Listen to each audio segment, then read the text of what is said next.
The restaurant buzzed with the clink of glasses and forced laughter, but the air turned heavy the moment Damien raised his glass. His words, calling my life wasted, still hung like smoke, choking the room. I gripped my wine glass, the stem cool against my palm, and forced a smile that felt like a crack in my face. The guests, a mix of Damien's business friends and a few of my old neighbors, stared at their plates. Silence screamed louder than any insult. Damien leaned back in his chair, smirking, his tie loosened like he'd already won.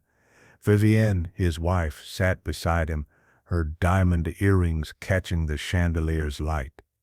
She sipped her wine, her lips curling just enough to show she enjoyed the show. My chest burned, but I kept my voice steady. "You done?" He laughed, sharp and mean. "Done? Dad, I'm just getting started. You sit there acting like you're some saint, but what do you got? This?" He waved a hand at the restaurant, at the half-eaten cake with "Happy 60 Seconds" scrolled in icing. "You're a nobody. Always were." The words hit like a slap, but I didn't flinch. Not yet. I thought of the deed to the house. $2 million, my life savings, meant for him and Vivienne. It was supposed to be my gift, my way of giving Damien the life I never had. Now that deed felt like a stone in my pocket, heavy and useless. Vivienne leaned forward, her voice smooth as silk. "Cornelius, we don't need your approval. We've earned our place. She paused, her eyes flicking over me like I was a stain on her dress. "You're just here." I set my glass down. The clink echoed. "I was going to give you something tonight," I said, my voice calm though my pulse hammered. "A house paid in full." The room froze. But after this, I looked at Damien, then Vivienne. "Forget it," a woman at the next table gasped. Damien's face twisted, his cheeks flushing red. "You're lying," he shouted, slamming his fist on the table. Wine sloshed from a glass, staining the white tablecloth like blood. A house. You're too cheap to buy a new car." I didn't answer. I didn't need to. The truth was in my eyes, and he saw it. His rage boiled over. He stood, knocking his chair back. "You're pathetic, Dad. Always playing the victim. I'm done with you." Vivienne grabbed his arm, her nails digging into his sleeve. "Let's go, Damien. He's not worth it." She shot me a look, cold, dismissive, like I was garbage left on the curb. They stormed toward the door, Damien's shoes squeaking on the polished floor. The door slammed behind them, the sound sharp as a gunshot. The guests muttered, avoiding my gaze. The waiter hovered, unsure, then started clearing plates. The table was a mess, crumpled napkins, half-eaten food, and that damn cake no one touched. I sat there alone, the tick of the restaurant's clock drilling into my skull. 62 years, and this was my reward. A son who spat in my face, a daughter-in-law who saw me as a relic. I paid the bill, my hand steady, despite the storm inside. The night air hit me as I stepped outside, cool and sharp. I didn't go home, not yet. I walked, the city lights blurring as my mind churned. Damien's words replayed, each one a cut deeper than the last. But something else stirred, a memory, faint but vivid, of a promise I made long ago, a promise to myself. The house was too quiet, the kind of silence that presses on your chest. I sat in the living room, the only light from a lamp that flickered when the wind rattled the windows. In my lap was the family album, its leather cover worn from years of handling. I opened it, and there we were, me, Rosalind, and Damien smiling at some long-gone picnic. His tiny hand clutched a balloon, his grin wide enough to break your heart. I traced the photo, my thumb smudging the edge. Where had that boy gone?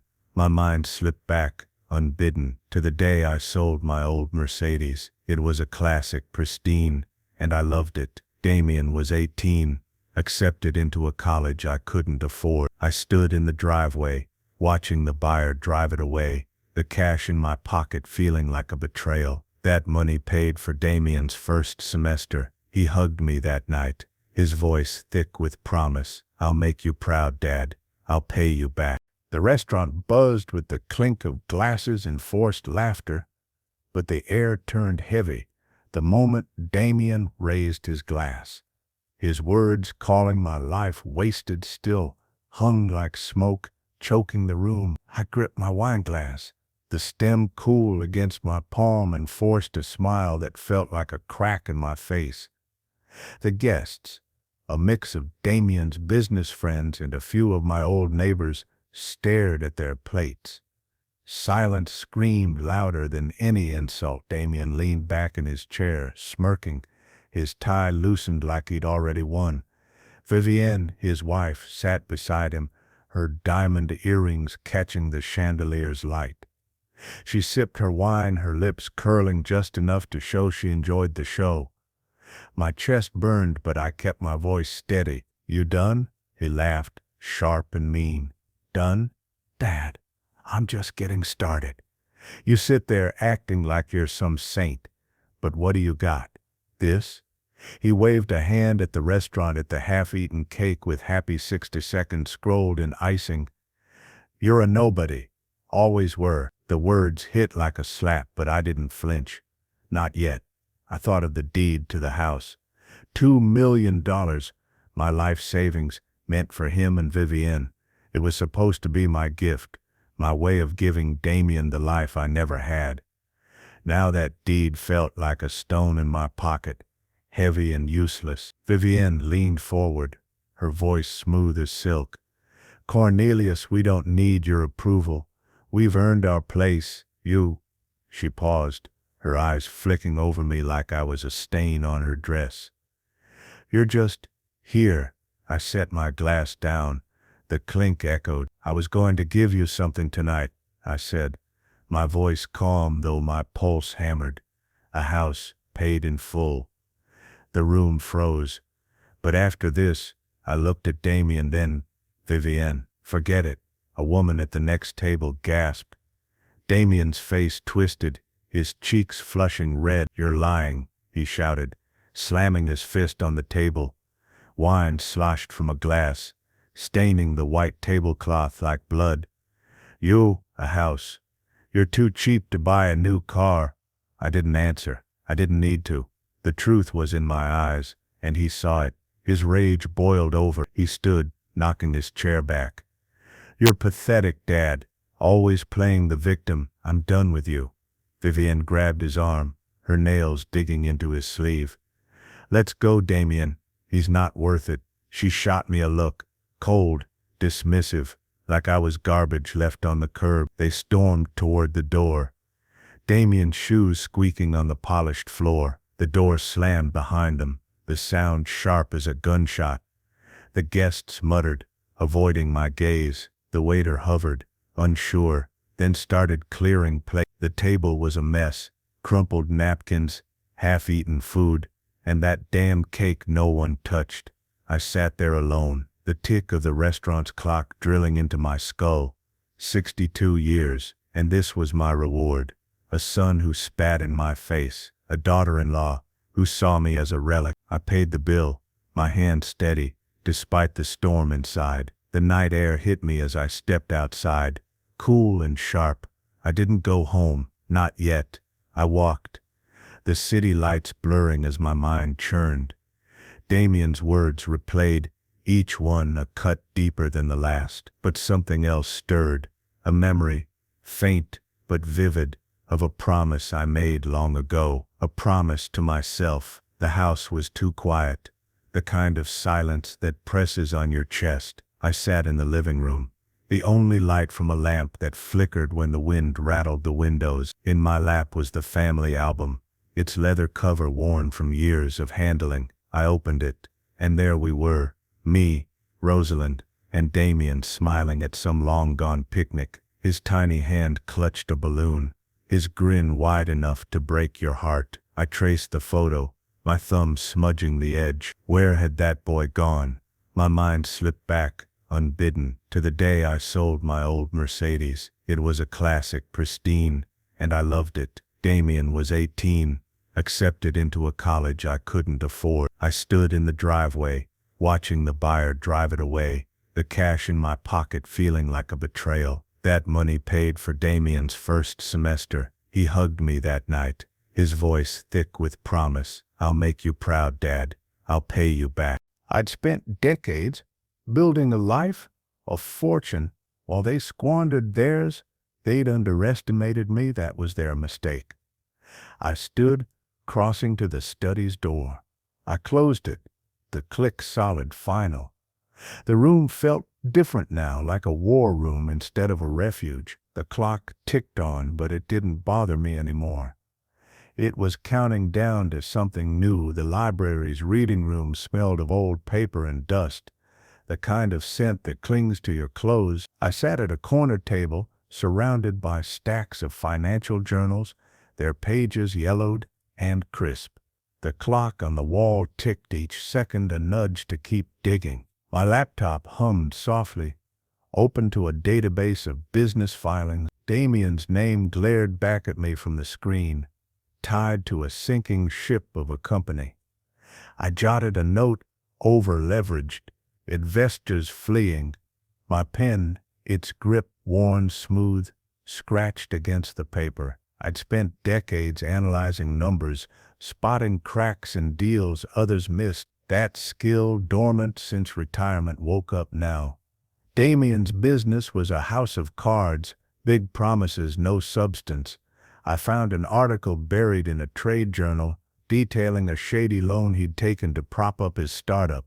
The terms were predatory, the kind that bury you. I smiled, thin and sharp. He'd always been reckless, but this was a gift. My mind flicked to a dinner last spring, Damien, glass in hand, bragging about a bulletproof deal. I'd asked about the lender and he'd snapped, told me to mind my own business. I should have pushed harder. Instead, I'd paid for his wine. Never again. I pulled out my phone and called Reggie. He answered, his voice low like he was in a meeting. "Neil, you're obsessive," he said, half joking. "What now?" "Tell me about Damien's loan," I said. "The one from that offshore outfit." Reggie sighed. "It's a mess. High interest tied to some sketchy firm. He's missed payments. Word is they're circling, and there's talk of an ethics probe. Something about fudged numbers." He paused. "You sure you want to go down this road?" "I'm sure," I said, my tone flat. Reggie promised more details and hung up. I leaned back, the chair creaking. An ethics probe. That could ruin him. The library was quiet, save for the rustle of pages and the hum of a fluorescent light. I crossed to the copier, feeding it an article about Damien's deal. The machine whirred, spitting out pages that felt like ammunition. Back at my table, I sifted through Vivienne's World. Next. If this story reminded you of the injustices you've seen, follow the channel and turn on notifications, because wherever justice is delayed, a new revenge story begins. Her Instagram was a shrine to perfection,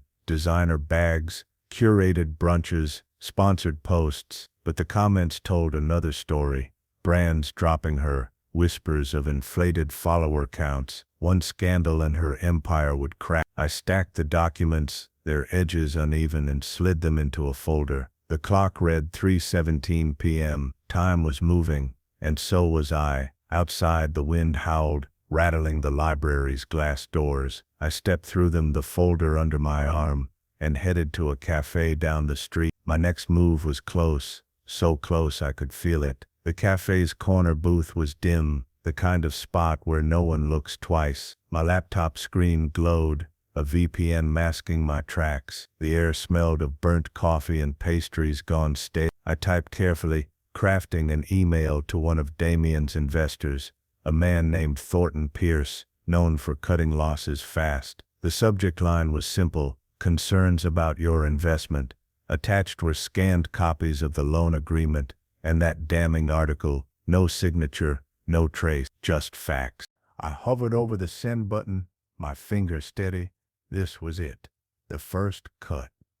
I thought of Damien's smirk at my birthday, his voice calling my life wasted. He'd laughed then. Let's see him laugh now. I clicked. The email vanished into the ether, a silent arrow aimed at his heart. My mind drifted to a moment years back, Damien crowing about his genius deals. I'd warned him about shady partners, but he'd brushed me off. "You're stuck in the past, Dad," he'd said. Stuck? Maybe I was, but I knew how to play clean and quiet, skills he'd never learned. My phone buzzed, snapping me back. Damien's name flashed on the screen. I let it ring twice, then answered, my voice calm. "What? You bastard," he hissed, his words slurring with rage. "You sent that email, didn't you?" Pierce just pulled out. "My deal's tanking." I leaned back, the booth's vinyl creaking. "I don't know what you're talking about. Sounds like your mess caught up with you." "Don't play dumb," he shouted. I heard a crash, something glass, maybe a bottle. "You're trying to ruin me."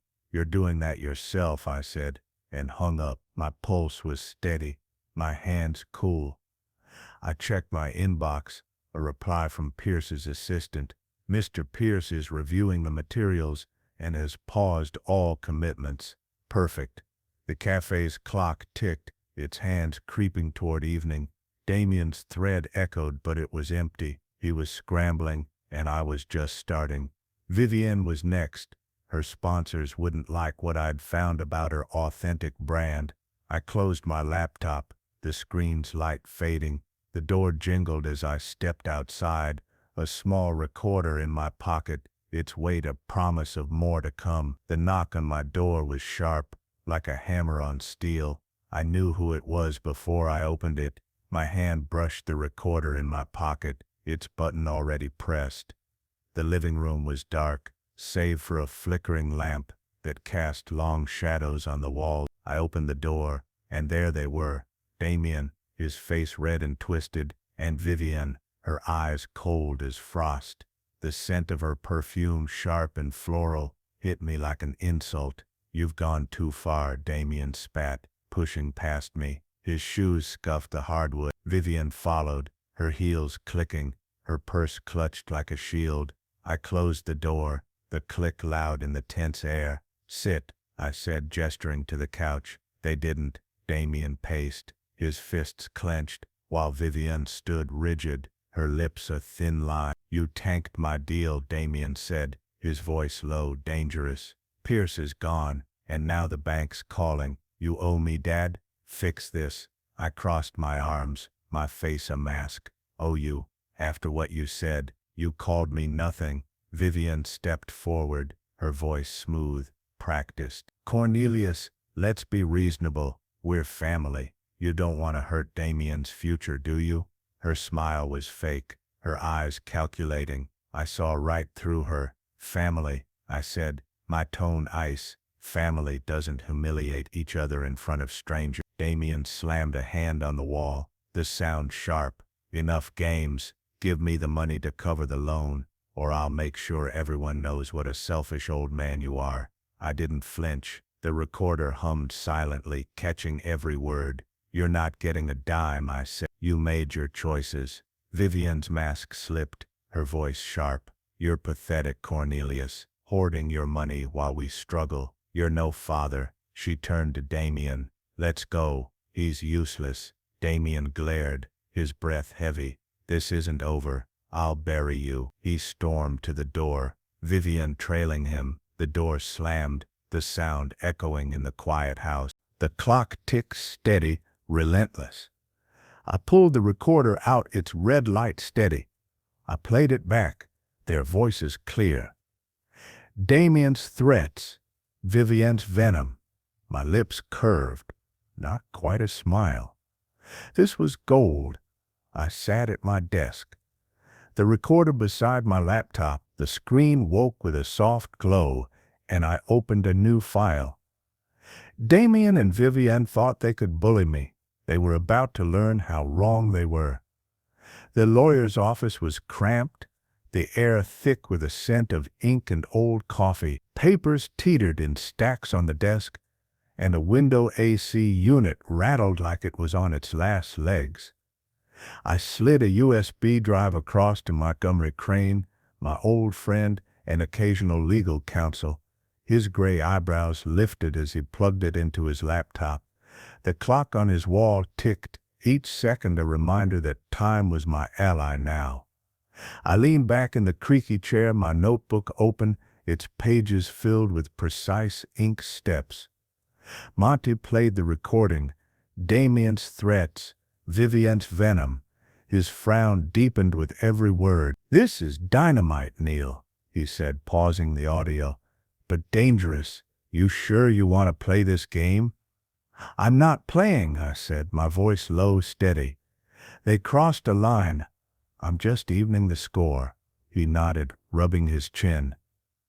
"All right, we can use this. But no fingerprints, anonymous leaks, third parties. You're too close to this." He jotted a note, his pen scratching. "What's the end game?" I didn't answer. Not fully. My plan was a mosaic, pieces falling into place. The recording to discredit Vivienne, pressure on Damien's creditors to tighten the noose. I'd spent years untangling financial knots for clients. Now I'd unravel my son's life. "Just make sure it's airtight," I said. Back home, the house was silent, save for the clock in the hall. Its ticking felt like a pulse, steady and sure. I sat at my desk, the notebook open. Step 1. Alert Damien's creditors about his missed payments. Use public records to nudge them into action. Step 2. Leak Vivienne's recording to a rival influencer. Someone hungry enough to expose her. Each line in my notebook was a brick in the wall I was building, one that would box them in. I thought of Damien's birthday toast, his smug grin as he called me worthless. The memory stung, but it fueled me too. I'd given him everything, my savings, my time, my dreams, and Vivienne with her polished cruelty had egged him on. They thought I was weak, a relic. They'd learn how wrong they were. Monty called later, confirming the first move was ready. "The creditor letter's drafted," he said. "No trace to you. Send it tomorrow, and they'll be on Damien like vultures." I thanked him and hung up, my pulse calm. The envelope sat on my desk, addressed to a loan officer who'd never know my name. I picked it up, its weight solid, final. Tomorrow the first domino would fall. The morning sun filtered through my kitchen blinds, painting stripes on the table. I sipped coffee, its bitterness sharp, and unfolded the newspaper. The headline screamed, "Local entrepreneur faces financial ruin." Damien's name in bold, his photo grainy but unmistakable, head down, dodging cameras outside his office. I set the mug down, a quiet satisfaction settling in my chest. The clock ticked, each sound a nail in his coffin. What would you do at this point? Write it in the comments. Your thoughts are as important as the story itself. I'd mailed the letter to Damien's creditors 2 days ago, a carefully worded tip about his unpaid debts. Public records, nothing traceable. They'd moved fast, demanding immediate repayment. Reggie called as I scanned the article, his voice grim. "It's a bloodbath, Neil. Damien's office is a ghost town. Creditors froze his accounts. He's done." "Good," I said, flipping the page. "What else?" Reggie hesitated. "He's fighting with Vivienne. I heard them at a bar last night. She was screaming about her brand, how he's dragging her down." He chuckled darkly. "They're cracking. I remember Damien at 25, eyes bright, promising to build an empire. I'd believed, poured money into his first venture. When it tanked, he blamed everyone but himself. 'You're too cautious, Dad,' he'd said. Cautious? That caution was my weapon now." The article detailed Damien's fall, investors bailing, contracts canceled, a lawsuit looming. I leaned back, the chair creaking. Every word was a brick I'd laid, every failure a step closer to justice. Reggie's voice cut through my thoughts. "You didn't hear this from me, but Damien's begging for a bailout. No one's biting." "Let him beg," I said, and hung up. I opened my laptop, the screen waking with a soft glow. Social media buzzed with Damien's name, mocking memes, angry comments from former partners. He was unraveling, and I was watching from the sidelines, untouched. But Vivienne was still standing, her Instagram a facade of calm. That wouldn't last. I thought of the recording, her voice dripping with contempt. One move and her sponsors would scatter. I clicked to a rival influencer's profile. Someone with a grudge and a big audience. Cassandra. She'd clashed with Vivienne publicly, their feud documented in petty Instagram stories and cutting comments. My fingers hovered over the keyboard, ready to strike. The email was simple, anonymous. Subject, the real Vivienne Ashford. Attached, the audio file. Crystal clear. Vivienne's voice, unmistakable. He's useless. Pathetic. I added a single line. Thought you'd want to hear what Chicago's favorite influencer really thinks about family. I clicked send. The message disappeared into the digital void. The clock on my mantel ticked, counting down to Vivienne's ruin. The living room was dark, the only light from my laptop screen. I'd sent the recording to Cassandra Vale last night, a blogger with 500,000 followers and a vendetta. The email was anonymous, the file untraceable. Now I scrolled through Vivienne's Instagram, her latest post, a desperate plea, ignore the lies. I'm still your girl. The comments were brutal. Fans turning, sponsors silent.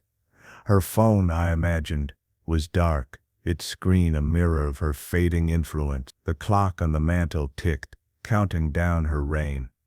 Cassandra had moved fast.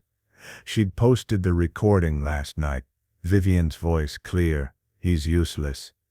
Pathetic, the clip spread like fire, racking up views. Brands dropped Vivienne within hours, their logos vanishing from her profile like ghosts.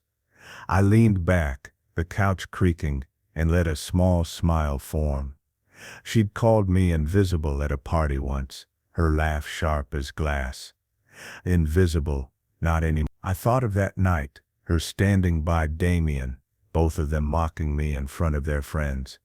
I'd swallowed the hurt, gone home, sat in this same room. Now the silence felt different, powerful, like the calm before a storm. I refreshed the page. A new post from Vivienne, a shaky video. This is a misunderstanding. I'm not that person. Her mascara was smudged, her voice thin. The comments tore her apart. Finally showing your true colors. Fake from day one. Karma's real, Reggie called, his tone gleeful. Vivienne's done, Neil.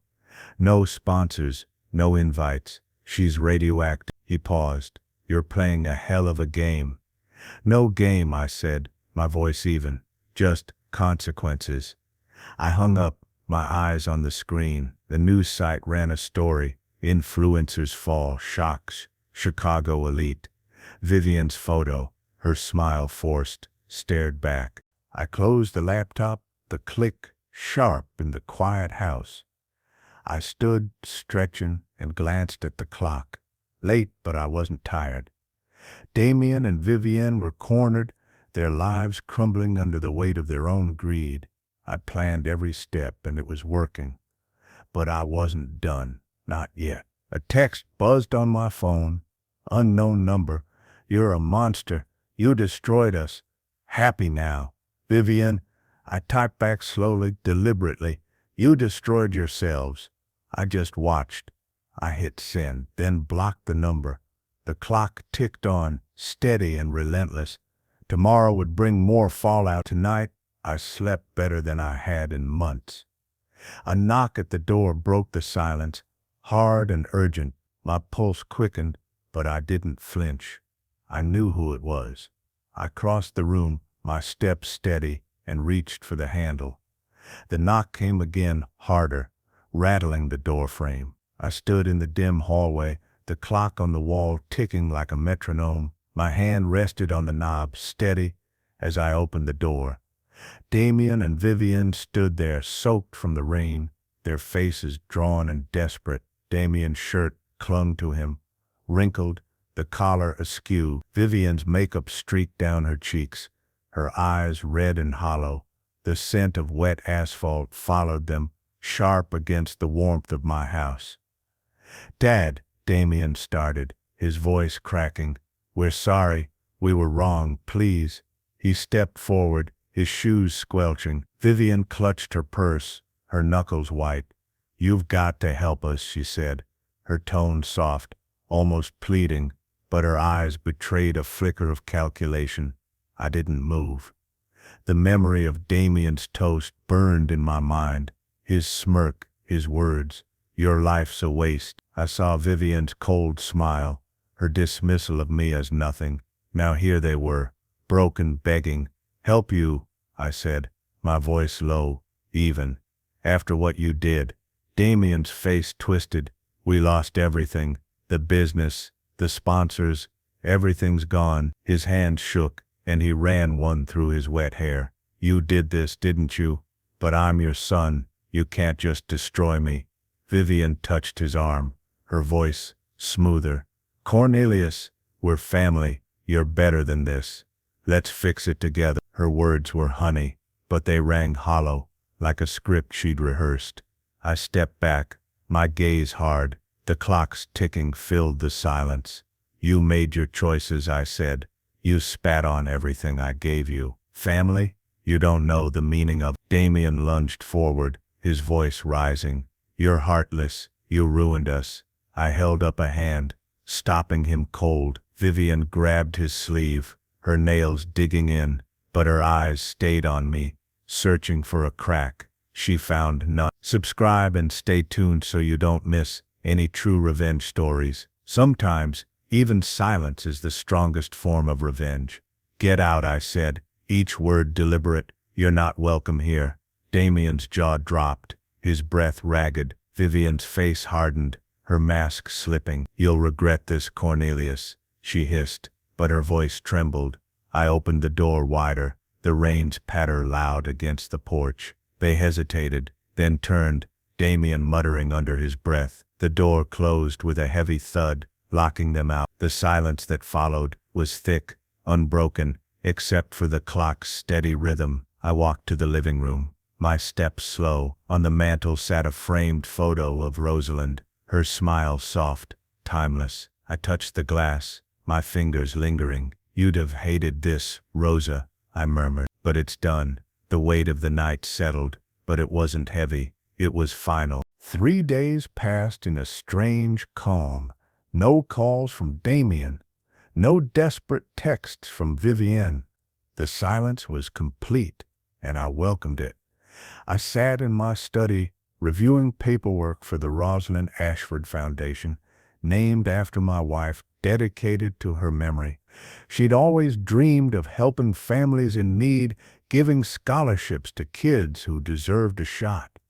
We'd talked about it for years, sitting in this same room, planning a future we'd never get to see together.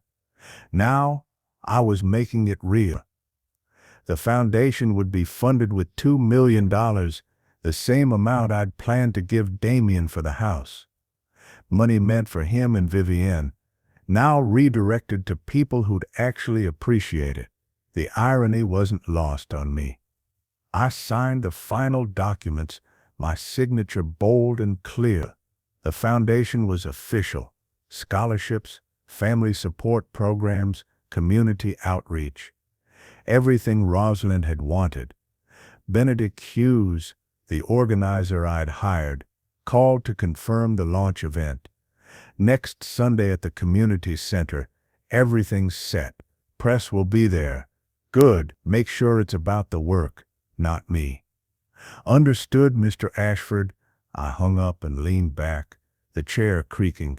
The clock on the wall ticked, steady as always. This was justice, not revenge.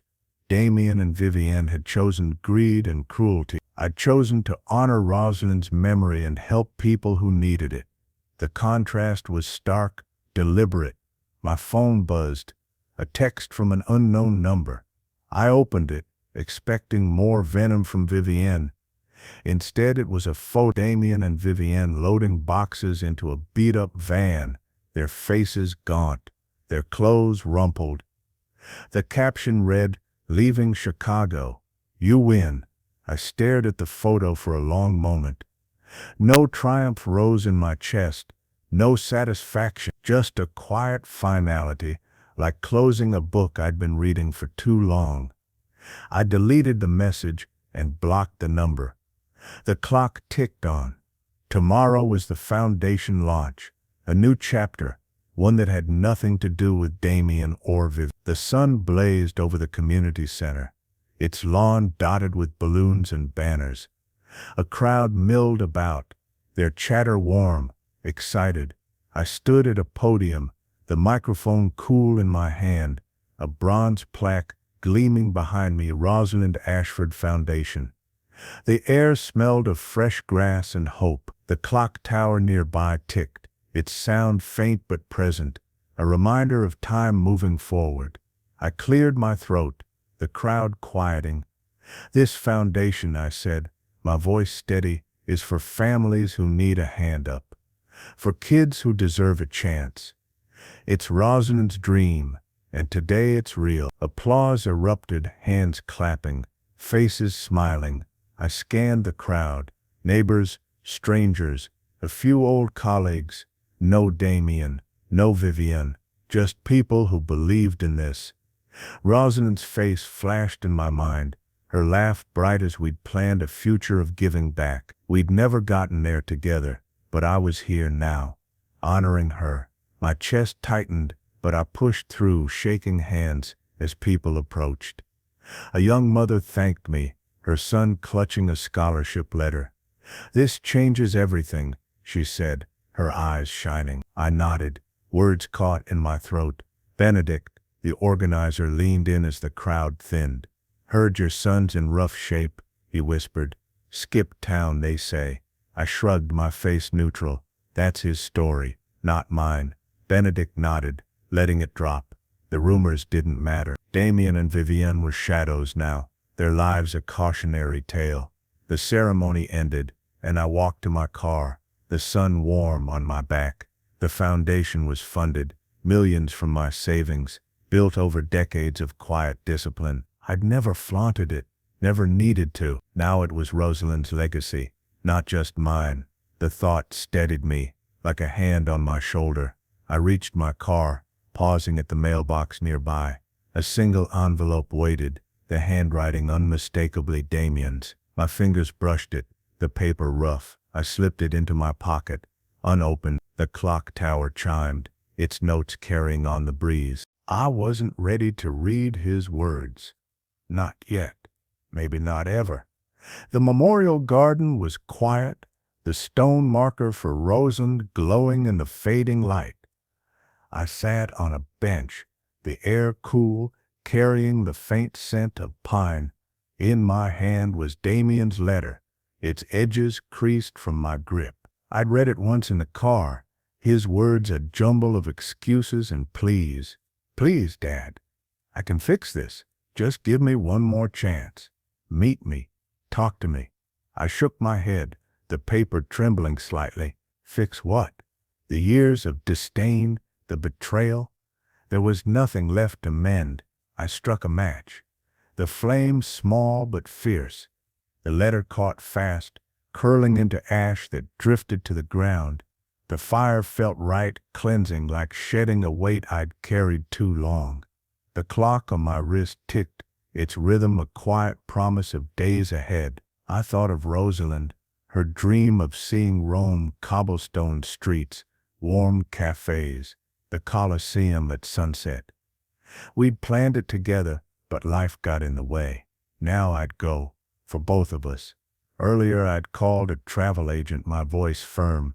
One ticket to Rome, next month. The agent chirped about itineraries, but I barely listened. My mind was already there, walking through history, free. The thought brought a smile, small but real. I stood brushing ash from my hands and approached the memorial. The stone was cold under my fingers, Rosalind's name carved deep. "I did it, Rosa," I whispered. "I'm free." The words hung in the air, soft against the silence. Damien and Vivienne were gone, their lives a distant echo. I didn't need to know where they were or what they'd do. They'd built their ruin. I'd built my peace. The sun dipped below the horizon, painting the sky in gold and pink. I walked to my car, the gravel crunching underfoot. In my mind, Rome waited, its bustle, its warmth, its promise of a life unburdened. The clock ticked on, each second a step toward something new. I slid into the driver's seat, the engine humming to life, and drove into the dusk. The road ahead was wide open. 3 weeks later, I stood in Piazza Navona, the Roman sun warm on my face. The fountain behind me sang with water, and tourists milled about, snapping photos and laughed. I held a gelato pistachio, Rosalind's favorite, and looked up at the sky impossibly blue. "We made it, Rosa," I said quietly, knowing she couldn't hear but feeling her presence anyway. A couple walked past, arm in arm, and I thought of us, young, planning adventures we'd never take. Now I was taking them for her. My phone buzzed in my pocket. I pulled it out, half expecting another desperate message from Damien. Instead, it was Benedict updating me on the foundation. First scholarships awarded. 12 kids. Families are thrilled. I smiled, typing back, "Perf, keep me posted." I pocketed the phone and took another bite of gelato, savoring the sweetness. The clock tower in the piazza chimed, its notes clear and bright, marking the hour. Time moved forward, always forward. I'd spent 62 years building a life, raising a son, loving the wife. I'd been tested, broken, rebuilt, and now standing in the heart of Rome with the sun on my face and freedom in my chest, I realized something. I'd won, not because I'd destroyed Damien and Vivienne, not because I'd gotten revenge, but because I'd let go. I finished the gelato, tossed the cup in a bin, and started walking. The cobblestones were uneven beneath my feet, ancient and enduring, just like me. The road ahead was mine, no expectations, no obligations, no bitterness weighing me down, just life, pure, unburdened life, and it felt glorious. This is Tim. If you like this story, please like this video, subscribe to the channel and share your thoughts in the comments. To listen to the next story, click on the box on the left. Thank you for watching.